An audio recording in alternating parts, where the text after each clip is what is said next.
All right, so today I wanted to start by talking about this tweet by Naomi Wolf saying, "Can I just ask, till when? Close restaurants, till when? Wear a mask, till when? Not touch one another, till when? Keep kids isolated at home, till when? What is the exit plan? What is the metric? When is the bell to ring? If there's no answer, it's not a real social contract." Now, this is something I've been bringing up a while, but again, she puts it in a good way. And like I said, this is something I've been bringing up for a long time, in that if you have a belief when it comes to this whole virus situation, there must be a way for it to be proven wrong. Like, this is something I've been bringing up for this pretty much this entire time, that when it comes to the lockdowns, when it comes to the mask mandates, when it comes to all of that stuff, if these people want to have their beliefs, and if they want to impose these rules, then there needs to be, okay, what would need to happen for the mask mandates to show that they're working, and what would need to happen to show that they're not working. Same thing goes for lockdowns. And the fact that they've never brought up, like, they've literally never brought up, okay, well, what would need to happen to where they're not working, just goes to show that, again, these people should not be trusted. They are evil people, or either incredibly incompetent people. Either way, you should be scared, really scared of these people, because again, either we're run either we're run by evil people, or we're run by incompetent people. I think there's definitely the fair share of both sides, but again, the people at the tippy top are evil. And again, I don't care what side of the aisle they're on. I think people like Doug Ford are every bit as bad as pretty much anyone else out there. Um, and again, but there is definitely a lot of ignorant people that just genuinely believe the garbage. They've never looked into things for themselves. But again, like, this is the thing that, okay, well, let's say we're going to impose lockdowns. Well, for how long, right? For how long? Because if we need to constantly be extending the lockdowns and the mask mandates, then that's a confession that they're not working. Like, that's a confession that they're not working. It's like the amount of cognitive dissonance that the people that support lockdowns, regardless of who they are, have, is it's not even funny. Because again, like I pointed out, when it comes to Alberta, on one hand they say, oh, um, this past lockdown that was supposed to end a few days ago, I think it was, um, it was supposed to end last week sometime. I don't remember what the exact date was, but they said, "Oh, we got to extend it because we don't know what the numbers are coming, going to be from Christmas." Well, it was technically illegal to get together over Christmas. So if you're saying we have to wait to get the numbers from Christmas, you're admitting by default that the lockdowns didn't work. The real, not in hardly anyone's following them anyway. Why would you keep doing it? And this is just the insanity of these people. It is absolute insanity that the people can simultaneously hold such contradictory beliefs. Now, the one thing that I've made very clear, and I will continue to make clear, is that they would come back and ask you, well, what would you need to see? Well, that's very funny, because that's a stupid question, because that question would have only been valid up until maybe 6 months ago at the absolute earliest. Um, but again, what people who don't support lockdowns and mask mandates and most of this stuff would have need to see is a clear correlation between lockdowns and a reduction in cases, a clear correlation between masks and a reduction in cases, and neither one of those things has happened. Neither one of those things has happened. And it absolutely boggles my mind how people can argue differently. It is literally a thought experiment that a monkey could figure out. I am not joking. I think that we could genuinely teach monkeys to figure this stuff out. I bet you we could. That, again, you just simply give them graphs. You simply give them graphs, right? You don't say which ones had lockdowns and which ones didn't. And again, unless you can accurately predict which ones had lockdowns, then there's no reason to have lockdowns. Same thing goes for mask mandates. It doesn't matter what the studies say. There's plenty of studies that show that they don't work. There's some studies that show that they do work, right? The whole point when it comes to mask mandates and all this stuff is that, again, the real world needs to show that it works. I don't care if it sounds good in theory. This is why the left are absolutely insane. I mean, it goes for communism, right? Socialism. No, it's great in theory, but in reality, it never works. Um, so again, like this is a very good point that she brings up.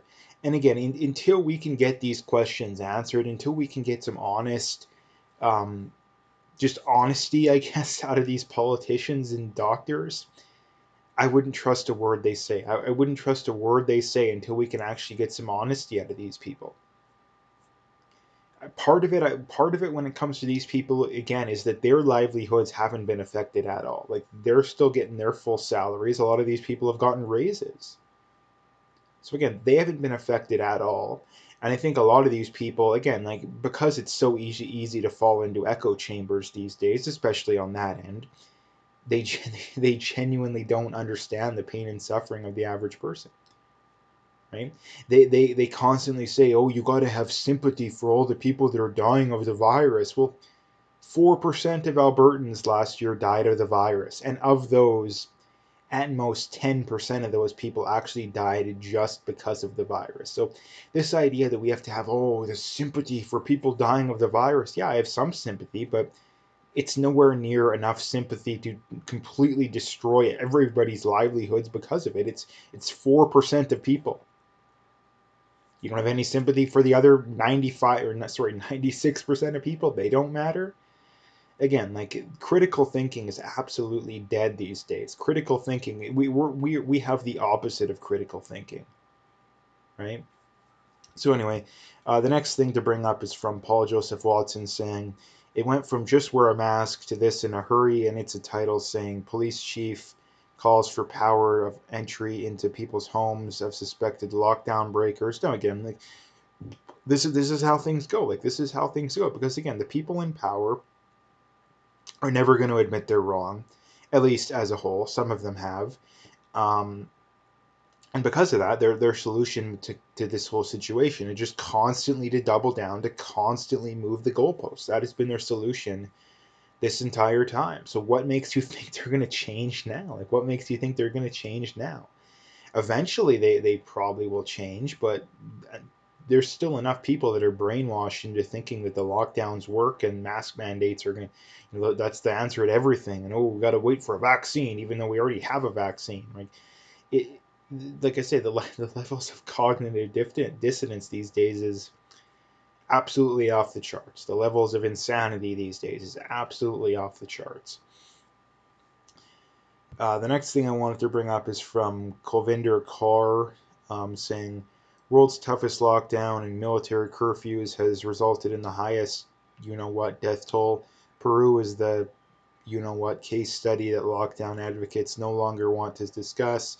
Peru's excess deaths this calendar year now among the highest worldwide. And again, I love pointing stuff like this out, but well, I mean the one I love and I hate it. I love it in that it's just one more piece of evidence against the lockdown zealots, but I hate it in that it's one more piece of evidence that we shouldn't have lockdowns, and yet we still have lockdowns. So it's very satisfying, but yet very frustrating all in one. But again, like I can't count how many of these kind of things I've had to point out, and yet still has anybody's mind been changed? Um, if a lot of these people even considered changing their mind, no, because again, the problem when it comes to this virus scenario is that the average person can be so easily manipulated, usually emotionally, um, or just by incredibly misleading stats and studies and all this kind of stuff that they like to use. Um, and that the government can convince them pretty much anything. If the government wanted to convince people the earth is flat, they could do it within a generation easily. If the government wanted to convince people that no, Earth really is the center of the solar system, they could do it within a generation easily. If they can convince people, if they can convince the majority of people that lockdowns and mask mandates still work, they can convince the majority of people literally anything. There is no conspiracy theory imaginable that they couldn't convince people of if they can still convince enough people that lockdowns and mask mandates are doing anything, or at least anything significant. And the last thing I wanted to bring up is from Frank McVitie from article from True North saying liberals spend nearly 150 million on faulty, you know what, test kits without checking if they work. And again, this is just our tax dollars at work, right? We have massive amounts of pain and suffering, and the government's, again, technically, I think they actually, last minute recognized they didn't work, but this is still nonetheless how government spends money, right? This is how government spends money because the people in government, their pay isn't dependent upon actually doing a good job on this kind of stuff. I think the feds completely botched this whole situation. Most of the provinces completely botched this whole situation, but yet, has it hurt any of them politically? I mean, it hurt Jason Kenney. That's the one guy that it did hurt. It's very funny that the guy that he's done a pretty horrible job as well. But Jason Kenney has definitely been better than Doug Ford and Quebec and those kind of places. But it's very funny that the guy that's been hurt most politically, arguably, I think hurt most politically. I think they're going to lose the next election rather easily, barring things changing, which is possible. But if an election were held tomorrow, I think the NDP would win rather easily. Um, but it's very funny that the guy that was hurt the most is the one that arguably did the best job, at least up until, I would say, up until the last lockdown and draconian garbage they implemented. The feds have completely botched this whole situation, right? It's Justin Trudeau, we can get back to normal when we get a vaccine, and they could care less about actually trying to get as many vaccines into Canada as possible, right?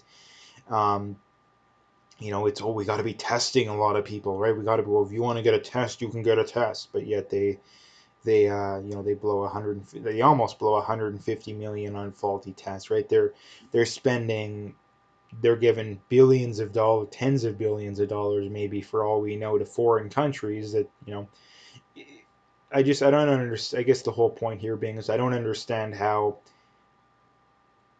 we can have so many people suffering in Canada, and yet people are perfectly fine with massive amounts of taxpayer dollars being given to foreign countries with no assurance whatsoever that that money is even going to help those foreign countries. I don't understand how people argue that with a straight face, right? Again, if we had 3-4% unemployment, median wages are consistently going up, GDP's going up, 4 or 5%. Yeah, maybe we can consider giving money to some foreign countries, but until then, I don't understand. I don't think there's a possible argument that could be made that giving money to foreign countries is a good idea. I don't think there is a possible argument that anyone could come up with. So anyway, that's what I wanted to talk about today. If you liked the video, make sure you hit that like and subscribe if you haven't already. Make sure you check out those links below. Follow me on those other platforms. Again, very important you do that. And again, YouTube, Twitter are cracking down heavily lately. It's probably going to be a sign of things to come. So make sure you check me out. And again, other people you support also on other platforms that don't censor people. And also, again, if you want to donate, you can do that as well. Again, all those links are below. You will find them all there. And like I say, have a good day and stay tuned for more.